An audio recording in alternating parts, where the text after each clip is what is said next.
You're at Heathrow Airport, dragging 2 overstuffed suitcases, wearing a winter coat that could double as a mattress, and still trying to look like someone who didn't just survive a 10-hour flight eating plastic food.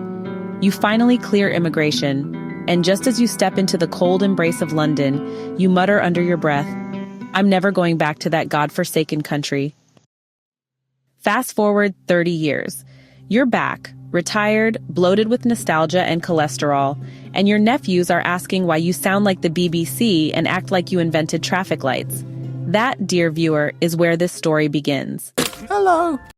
Today I'm reviewing a brilliant, witty, and quietly explosive collection titled Diplomatic Pounds and Other Stories by Ama Ata Aidoo, a masterful Ghanaian writer whose pen is sharper than airport security scissors. The stories in this collection are short, but don't be fooled. Each one is packed with reflection, social commentary, and cultural tensions so real you could cut them with a butter knife. Let's get into the stories, shall we?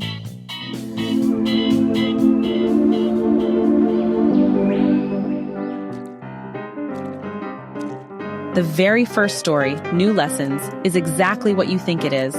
And yet not at all. It opens up the idea of migration, not as an act of escape, but as a declaration of war. People leaving their home countries with all the fire and brimstone of a breakup. I'm never coming back, ever. But like every dramatic breakup, they eventually come crawling back, just older, fatter, and slightly more confused. This story pokes at those who condemn their countries of birth for being backward and underdeveloped, but contribute nothing to its growth. They love to criticize the government, the potholes, the leadership, the corruption.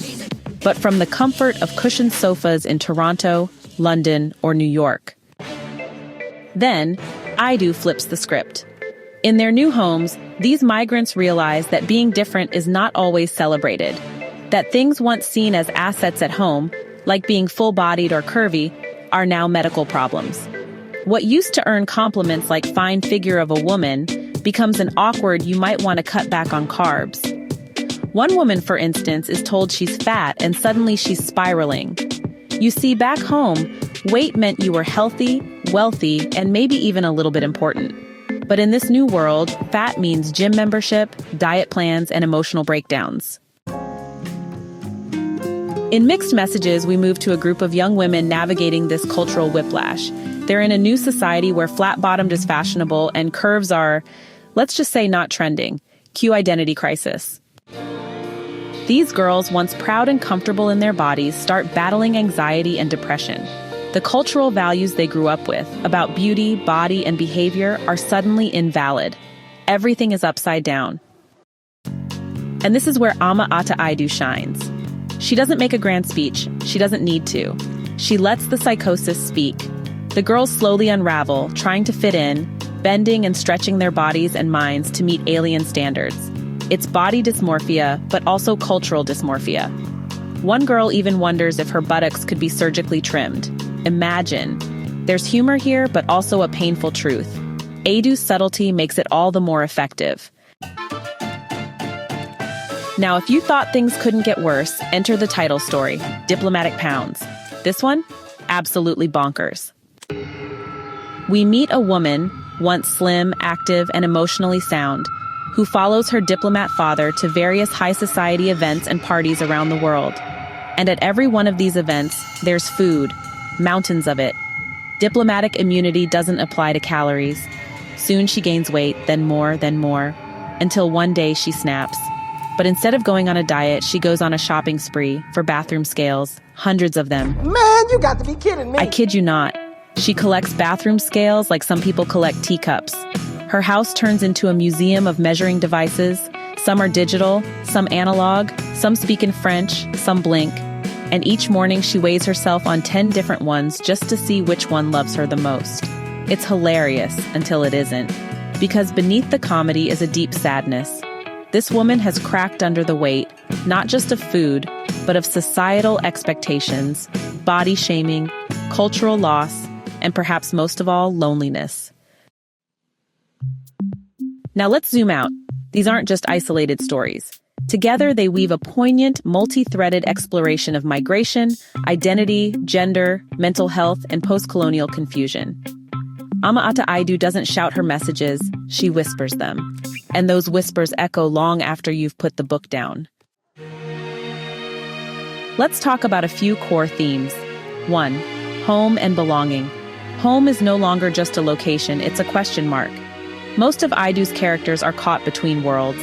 They leave their homeland hoping for better lives, but find themselves in strange places where their past identities don't fit and their new ones feel false. They belong nowhere. And that tension simmers quietly in every line. 2. Body image and beauty standards. Let's be real. Aidoo saw the body positivity movement coming years before Instagram did. She addresses how beauty is perceived differently across cultures. What is praised in Ghana might be mocked in Germany. And women, in particular, are often the battleground for these shifting ideals. From curvy admiration to flat-bottom obsession, she shows how easily confidence can crumble when cultural norms collide. 3. Psychosis as resistance. Several characters lose their grip on reality, but Aidoo doesn't treat this as mere illness. In a way, psychosis becomes a reaction to the absurdity of their situations. When the world gaslights you about everything you once believed in, madness starts to make sense. It becomes survival. 4. Satire and subtle rebellion. Aidoo doesn't scream, she satirizes. Whether it's through a woman collecting bathroom scales or an entire group of girls spiraling over weight, she uses humor to expose deeply rooted issues.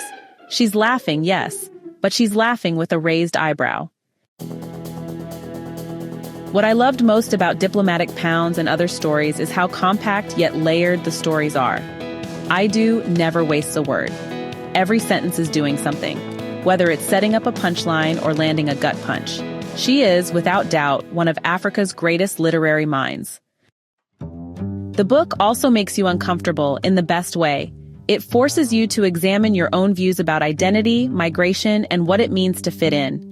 It's about people who wanted better but found different, and now they're stuck in between. There's also something timeless about her observations. Even though the stories were published in 2012, the issues, migration, identity, feminism, mental health, are more relevant than ever. So what is this gem of a book I've been talking about?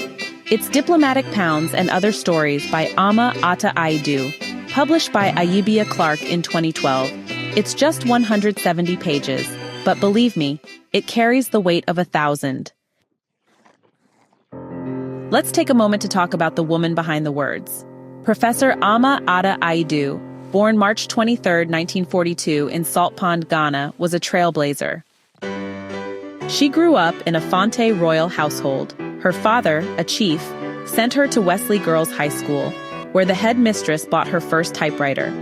She went on to the University of Ghana, where she earned her degree in English and wrote her first play, The Dilemma of a Ghost, in 1964.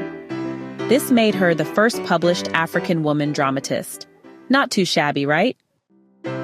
She later held a creative writing fellowship at Stanford, taught at the University of Cape Coast, and eventually became a professor. She was also a research fellow at the Institute of African Studies. Her work spans continents, genres, and generations, but her voice is unmistakably African, fierce, witty, wise. If you're looking for a book that will make you laugh, think, squirm, and sigh all in one sitting, Diplomatic Pounds and Other Stories is your ticket. It's satire dressed in tradition, rebellion wrapped in humor, and truth softened with fiction. Thanks for watching. If you've read any of Ama Ata Aidoo's work, let me know in the comments. What stuck with you?